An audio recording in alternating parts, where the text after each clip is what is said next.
This is Eating Crow with Pete Durand. Hey everyone, welcome to another thrilling episode of the Eating Crow podcast. This is an unusual one for me. I have two guests, which I'm not qualified as a podcast host to handle more than one guest, but we're going to try this. Well, we're professionals, podcasters, so we'll help each other. These are professional podcasters on the call with us. Ladies and gentlemen, John Lane and Will Barfield, welcome. Oh, thank you. Hello. Thrilled to be here, We'll Pete. dub some applause in because the studio audience just didn't step up for us right now. This podcast has been, at least for Will and I, a long time coming. We wanted to do this almost 3 years ago, and we just never could get it done. And John and I connected and realized you guys are working together. So here we are. This podcast will register for the older set of my audience because there's a lot of gray hair on this podcast. There is. A lot of experience we're going to part with today. Yeah, I like experience better, yeah. Experience. Wisdom.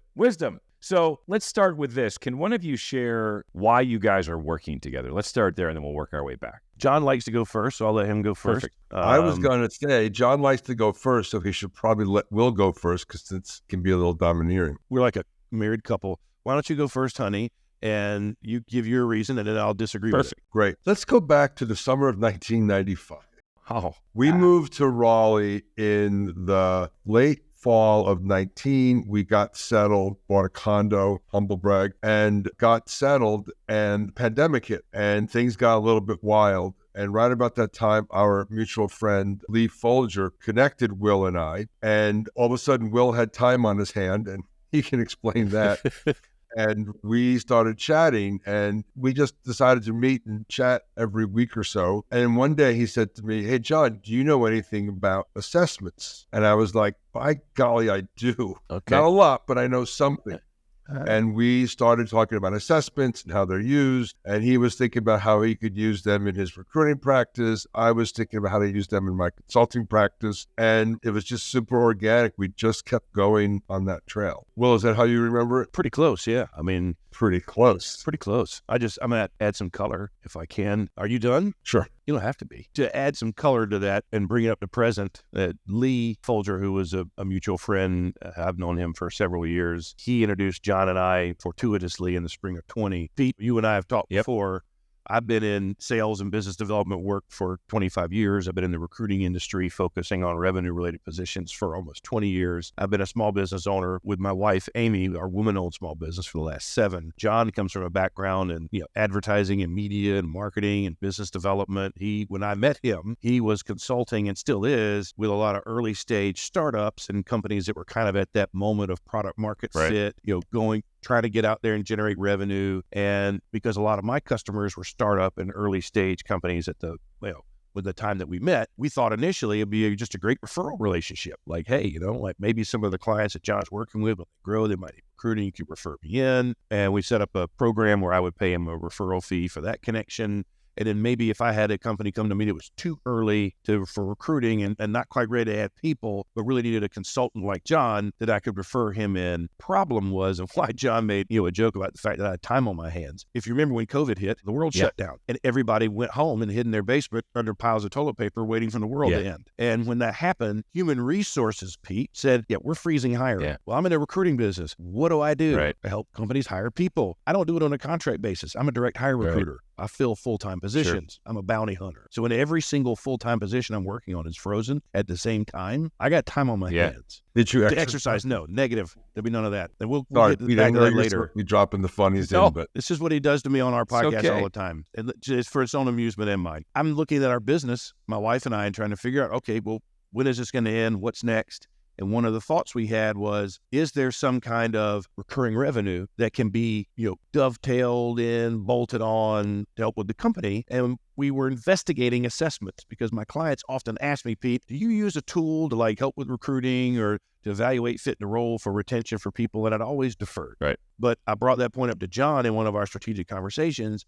And then he brought up the idea of organization analysis and design, OAD. said he had a connection to them. And I'm going to punt it back to John here because he's the one that brought OAD and Philip into the relationship, and really what ended up being about a 2.5-year vetting process. 2-year journey, yeah. Where he and I kind of evaluated whether or not my network and my connections and his consulting background and his implementation and delivery skills were going to be a good fit for us becoming a distribution partner. Okay. And I'll just add at this point, well, two things. One is, this is the moment when the gardener outside decided to use the leaf blower. I mean, literally, it's outside my window. I can see a storm of leaves. So if that's messing up the... We're okay. We're good. Yeah, good. The second was that I don't remember. So OAD and Philip, and why you introduced them into this situation. Yeah, so it was like a 2.5-year trial period that ended last August when we became distributors. Oh, I know what I was going to say. Through all of that, we didn't meet in person, Will, until like... last May of Yeah. 22. Oh, wow. Yeah. So we were building this, I think it's fair to call it an entrepreneurial juggernaut, and we hadn't met in person for 2 years. So I thought that was pretty cool. Yeah, and it folds into the business nicely, Pete, because naturally when someone reaches out to me for recruiting, depending on what I perceive in that exchange and what their pain is, it can be very easy to just say, hey, well, what are you using to assess fit? Right. Or, you said you're having a lot of turnover. What are you doing to try and solve for that? And it can be very easy to introduce OAD into the conversation now that I've lived in the tool for a couple of years, have been trained on it, and have watched it work for some other clients. Sure. So, but the podcast that we came up with and all the things around work in progress that we've been doing, that's 100% John and his brainchild. How does the podcast and work in progress, is it just a podcast and a brand? How does it tie together with the business you guys have put together? That's an awesome question. So the podcast began, like I think some of the best things do, organically. So we signed our OAD distributors contract last August. Labor Day comes, hit the busy season. Everyone is just too busy for us to start doing anything with that. And I just had this thought bubble that said, we should figure out a way to use it. And so I do some work with a couple of local foundations, nonprofits and such. And Will does some work with some as well. And a couple were having some summits. And so we were trying to figure out a way to bring the power of the OAD assessment into these summits as part of the agenda to help people be a little introspective, et cetera, et cetera. And I was just beginning to think, well, how are we going to do this? And I better practice, right? And so I recorded myself putting a few slides together around what we ended up calling leadership traits under stress, which is like we did with you, Pete. The system will produce your profile, but it'll also give you fairly generic but accurate strengths and weaknesses. So we cleverly turned that into superpowers and kryptonite. The DC universe has yet to come after us, but one day they may. Right. And I said, I better practice doing this pitch because, oh my God, I've got live fire in a few weeks. Right. So I recorded myself just so I could get some feedback on it. And I showed it to Will and he said, hey, that's not bad. Do me. So we recorded him and that was kind of fun. And we said, well, who else can we get? And my twin brother is sort of in the same sort of leadership consulting space. So we had him on. I'm like, by gum, we've got a podcast. Sure. So that was kind of fun. And then just organically, I was talking with my wife about, I said, what's that phrase, work in, she goes, progress? I'm like, yeah, we're a work in progress, right? I mean, kind of similar to your vibe. It's like, we don't have all the answers. We kind of don't know what we're doing. We get up every day and try and do our best and learn, but that's our vibe, right? Sure. And so we created that. We got some art made by a very talented designer named Marley Baker. Hi, Marley. And it just sort of grew from that. And then we have been working on how we're going to bring this stuff to market. And what Will and I realized was that not everybody wakes up in the morning and says, can I buy some psychometric assessments for my team today? Pretty small group. So we flipped the telescope around and said, let's bring common business challenges to the audience. Things like distributed and hybrid teams or sales team alignment or critical new starts or post-layoff alignment. Those are the things that business leaders think about. And we developed a series of workshops on them. And then once again, we had to record something and we're trying to figure out, well, how are we going to bring this to market? So we just said, let's call them Work in Progress Leadership Workshop Series. And then that was born. And I'd like to say we had the brainchild and we wrote a brief and we did all this stuff structurally, but no, it happened really organic. I want to double click on that nonprofit piece too there, John. When you think about volunteers, Pete, whatever it is that you volunteer for, you're on a board, you're doing fundraising, you're choosing to give your time maybe to your kid's athletic team, right, to what have you. That is not your primary job. So these people who are on these boards of these nonprofits that John and I kind of piloted this idea with, they're in stressful situations because they're working full time and they have family. And then they probably got this nonprofit commitment board, certain number of hours a week. Maybe they're on a fiduciary board where they vote, they meet frequently. And then they probably have a membership or an association that they have people that they're obligated to support. So when they had their annual meetings, what we talked to them about was, hey, why don't we use OAD and this power of this assessment tool to look at the profiles of everyone who's on the board and then look at how they feel like they fit to the role that they have on the board. Because volunteer boards constantly have issues with burnout and turnover, retention, and leadership development and succession planning. So this is a way to make sure, hey, and we did it complimentary, because we were trying to, give back, but also do some value add development for us. Let's see if the right people are in the right seats. And the rooms loved it because everyone's like, that makes sense. That's how you communicate with me, Billy, right? And they're seeing one another through that lens and understanding why they react certain ways in the board interaction. And it helped them with shifting people into other roles, and it helped them with succession planning on, maybe this person isn't the right person to be in line for the presidency based on what we learned today. So we did that live and it was fun. And now we're doing it really as a podcast 101 with leaders in all different kinds of roles, talking about vulnerability. What are your strengths? What are your weaknesses when, stress hits, right? Superpowers and kryptonite. And how can we utilize that knowledge of self to help make us better leaders, be better stewards of all of our outputs, whether it's personal or professional? And I would imagine if you do this correctly, you have a nonprofit board, 10, 12 people. They're all leaders at other companies. They have to go back to their companies and go, hey, this works pretty well. There's your conduit, right? You've built a bit of a pipeline. So brilliant. Well done. Yeah, that was also one of the goals was, like you said, Johnny Appleseed, long-term seed planning, scatter a bunch of them out there, impress some people. And then when that thing hits at work and they're like, oh yeah, that, hopefully they reach out. And then that complementary piece opens the door to build business. So I'm going to lean in on the work in progress brand for a minute and then tie it into the assessment, this OAD assessment, because I just took it and John walked me through it a while back. And I've done dozens of these over the years. Like I told John, usually what comes out of my assessments is very different than people expect, which is helpful, right? They expect me to be upper right quadrant, sales, marketing, all, and I'm quite the opposite actually. So those behaviors are things I actually have to force and are draining in some situations for me. So John and I have had some good back and forth on LinkedIn as we've engaged each other's comments about this very thing. But one of the things that I really was drawn to about the OAD assessment was these 3 additional filters. And maybe you can remind me what they are: adaptability, or what are the other 2? Yeah. So there's 3. We call them trait modifiers. One is EL for versatility level. And that is a measure of how well a person can act outside of their behavioral traits and for how long. So you scored high, and we don't like to say like high is good, low is bad. It's just, it is what it is. But you scored high, which means you're able to act outside or adapt your behavioral patterns for more easily and longer than the average person. The second one is EC, emotional control. Emotional control, we think of it as a measure of heart versus head. How much empathy and feeling does a person put into their decision-making process?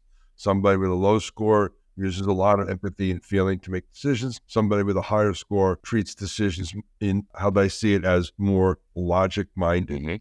And the last was CR, creativity. Creativity is a measure of how much conventional thinking a person puts into finding a solution. Somebody with a low score is the type of person who's going to go back and read the manual. Somebody with a high score is going to say, what manual? Let's make it up. And all of them combine to affect or modify the overall behavioral change. What I thought was great about those 3 additional modifiers was you look at the rest of the profile, and there's some typically traditional things in there about how I think, what I do, and how I interact with others. But those modifiers, to me, I hadn't seen before. And those are powerful, particularly the farther you get up the food chain and you're interviewing into the C-suite and trying to find, and you understand there are 6 other people on this leadership team. We're about to drop somebody else in. And boy, those people really have to click, because if it doesn't work, it affects the whole organization. So the magnitude of the higher impact is greater. So understanding these things and looking for all 3 of those. And you're right. I don't think there's a right or wrong answer on those 3 scales, but you're now more informed. More informed. That's why we consider OAD to be a business decision tool rather than sort of a means to an end. So for Will and I, the real work starts when the assessments are completed, not when they're delivered. So the assessments are helpful. It's information, but then there's usually work to be done. One of the first things we did together, and I still think it's one of our endpoints, is with senior leadership teams. So you might have, say the CEO and the C-suite, or you might have like a regional manager or something like that. Everyone on that SLT, senior leadership team, is likely a department or functional leader. Sure. So in that sense, there isn't that sort of natural pecking order that you find, like, say, when the whole sales team gets together in a vertical. Right. So all of those folks are leaders in their own right. And it's very similar to a board, right? That everyone sort of come together of sort of equals. And that makes communication a little bit harder. There isn't just this natural who speaks first, who speaks second. Right.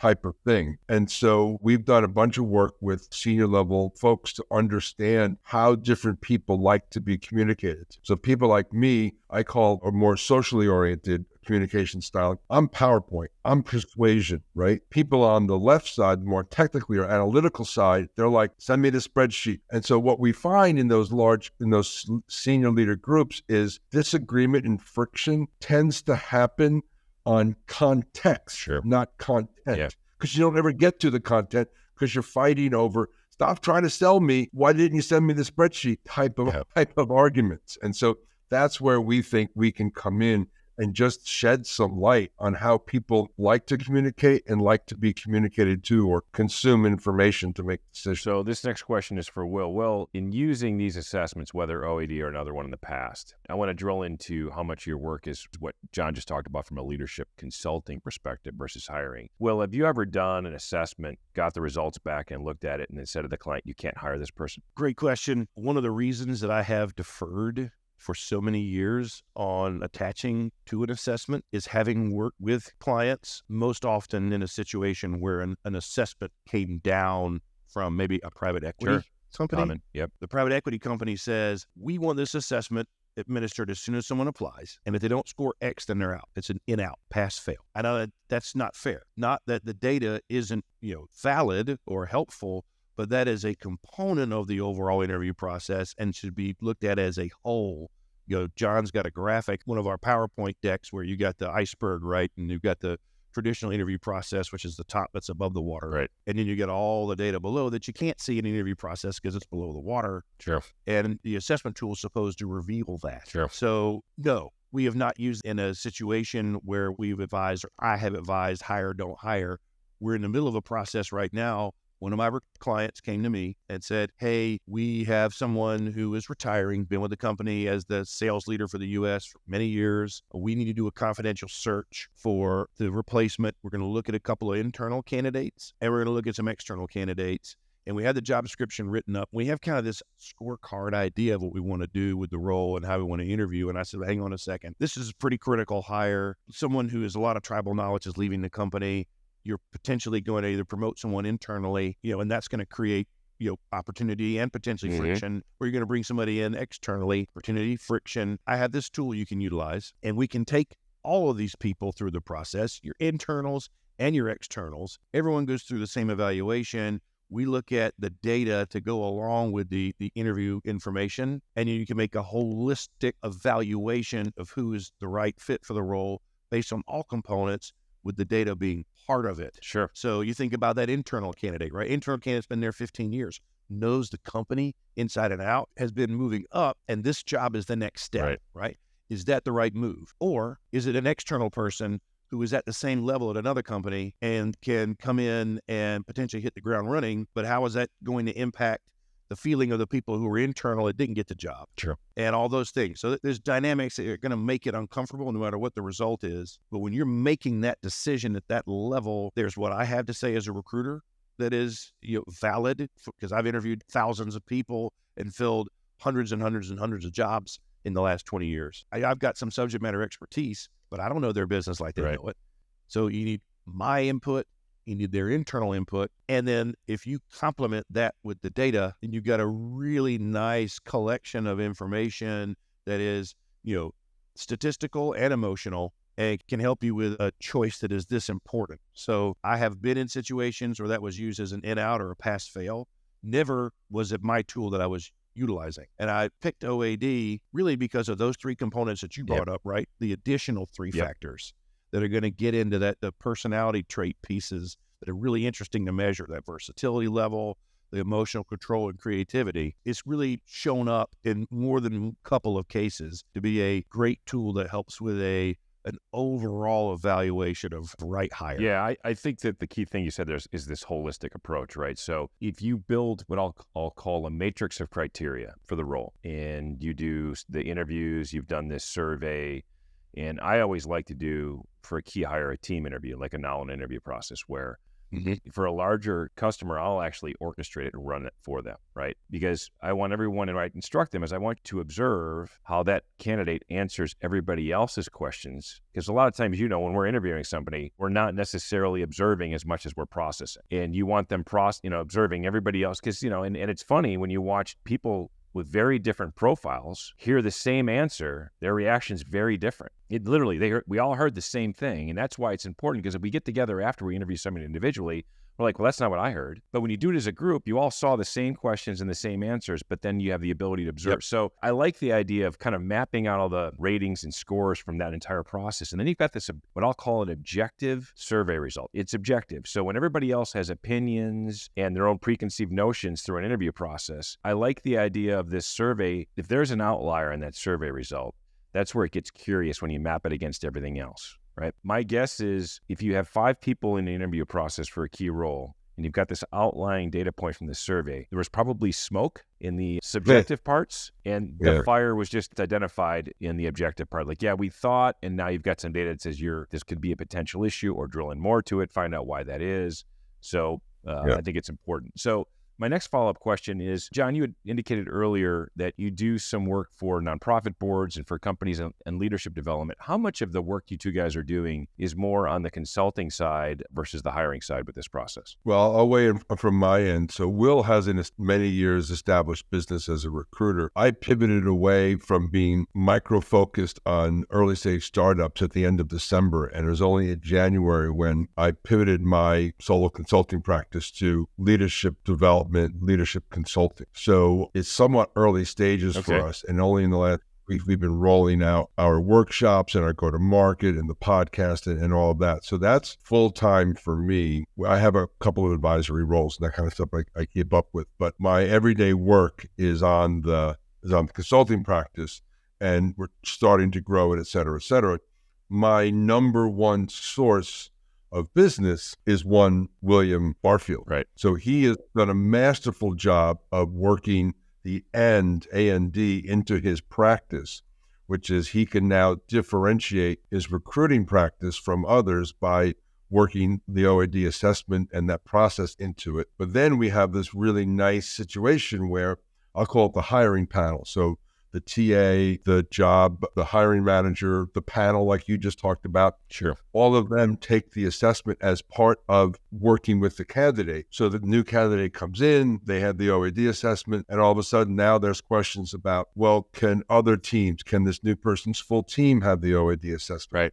So now we're talking about how we can help them establish this person and onboard them and do some other work. That's the side of the equation. Okay. The short answer is I'm practically 100% on that side. Okay, got it. The reason that this works out as well as it does, certainly John has the capacity right now and the desire and the focus to be 100% in on OAD and building his practice of consulting and implementation, training, and delivery around. And I'm the natural lead source for that because of what I do. I myself am heavily immersed in this small business, right? Amy and I run a 2-person recruiting business that covers the U.S. and have clients everywhere.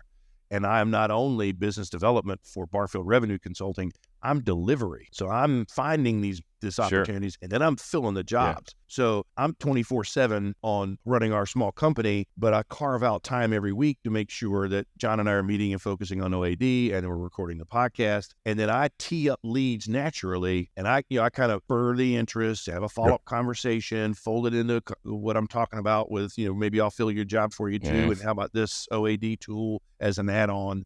And then I put the ball on the tee for John, and I'm gone. He hits that thing and takes it down the fairway, and then puts it in the hole. With this client that I'm told you about, this case study with this U.S. sales leader hire. John has done all of the assessments with the candidates. He did the assessments with the leadership team to train them on the tool so they know what they're looking at when they're evaluating these people. And my job was just to coordinate all that, and then he's delivery. So that's kind of how we fit together. Is I'm the natural lead source, and then he is the one who is the implementer and the consultant and the deliverer of the OAD part of the practice. And that really is why it works so well. It does seem to work. So let me flip your podcast name back on the two of you. Mm-hmm. So if you were sitting in either a leadership meeting with a consultant like yourselves or an interview process, and someone asked, John, Will, what are the two areas you guys need to work on the most to improve? How would you both answer that? Yo, John, I was just running my mouth. Yeah.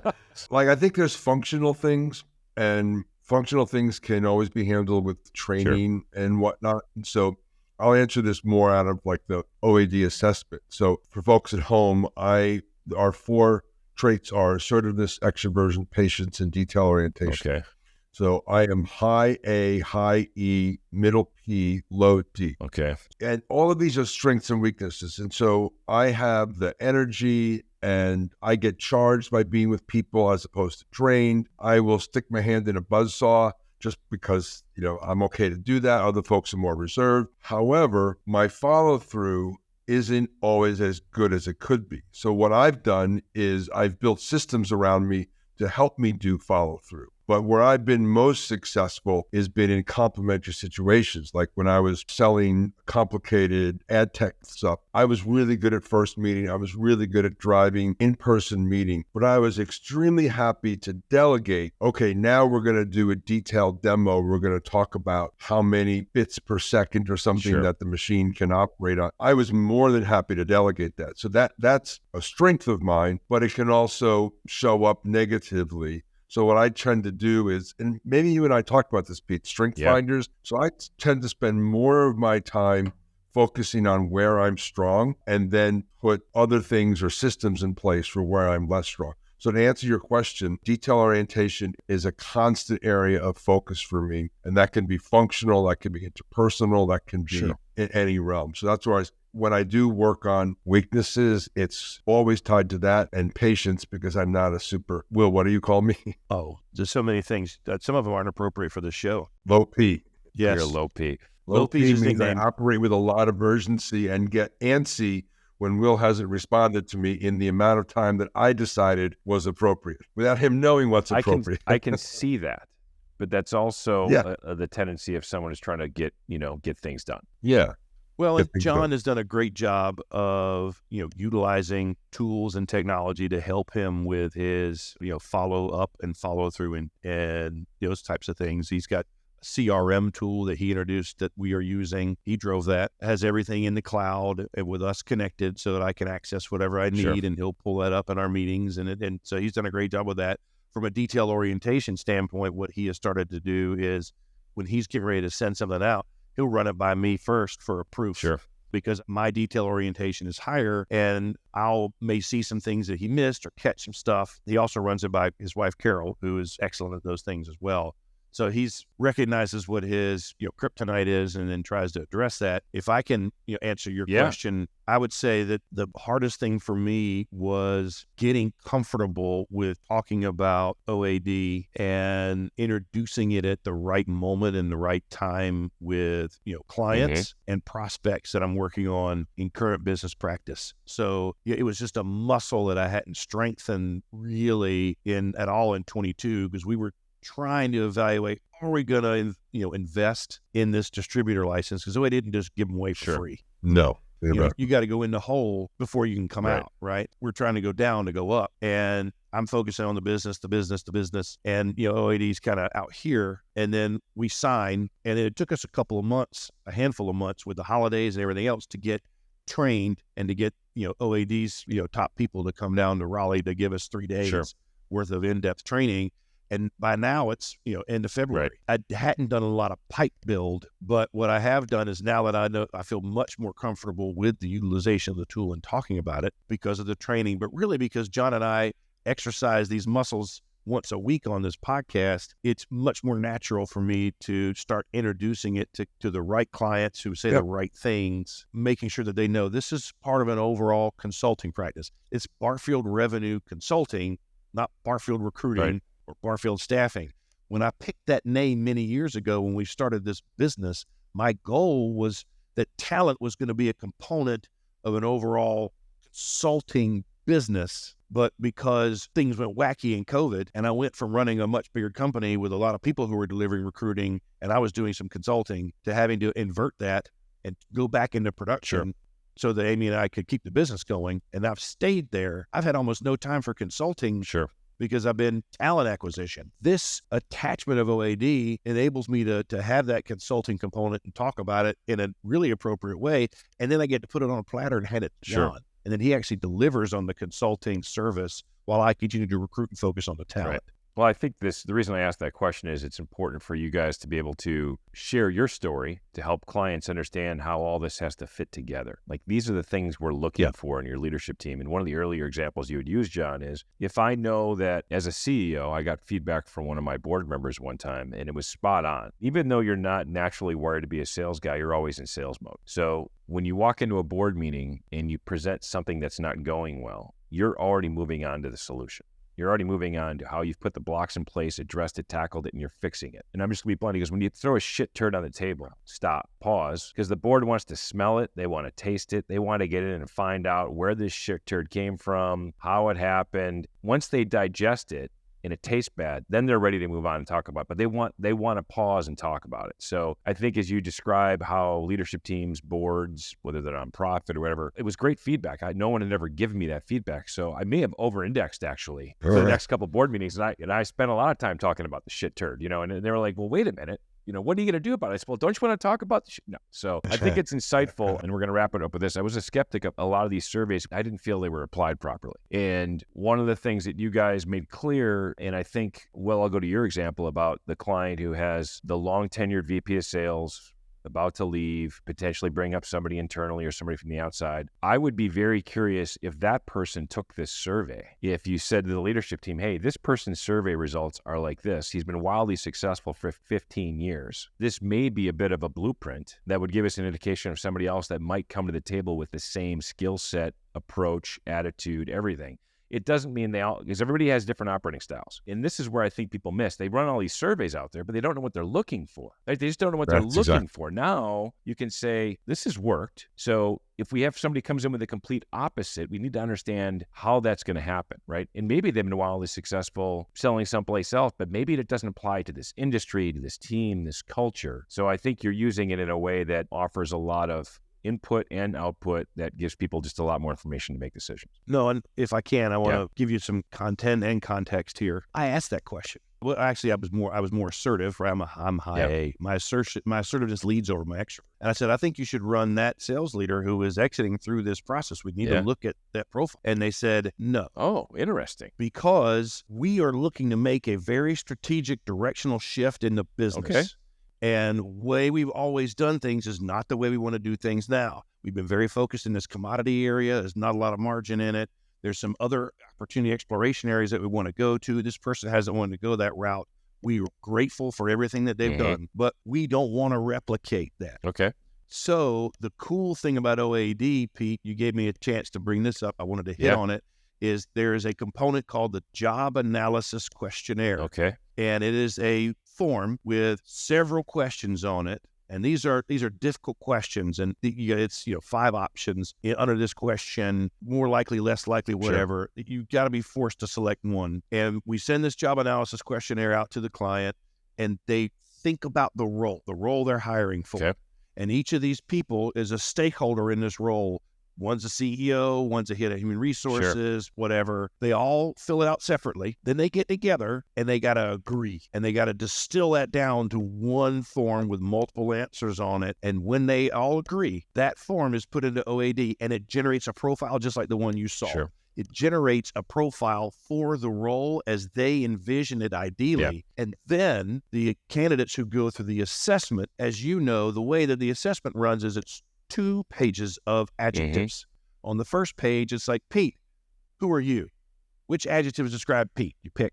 And then you click. And on the next page it says, Pete, who do you feel like you have to be at work? And then you click some adjectives, and then it tells you who you are and your work profile and how aligned are they. Well, the external candidate who's coming from a different place, the upper profile is certainly relevant, but are we concerned with how they fit to their old job, or are they concerned with how they fit to this new role?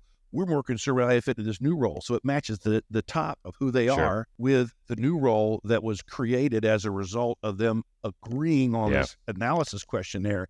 And that's really what sold them on the tool, was they were like, wow, we can model what we envision for this role and then match internal and external to it. And interestingly enough, out of the group right now, we're not done with this whole process, but there's one person whose profile is almost a dead-on fit for the role, and he is an external candidate. Interesting. Yeah, I think that's where I was getting at. I don't think people do the homework. They don't. Right?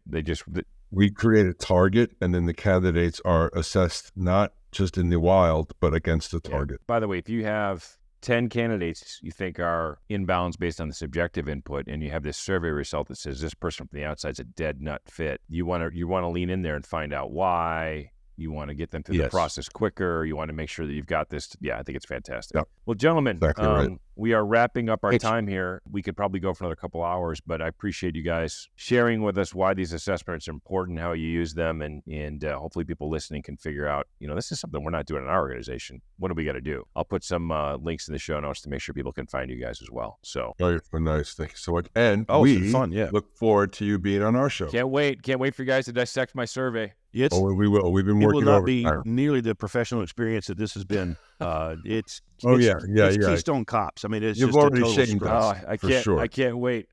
Pick me apart, boys. Well, guys, thanks again. And until we get on what I am actually, which is a work in progress, we'll talk to you soon.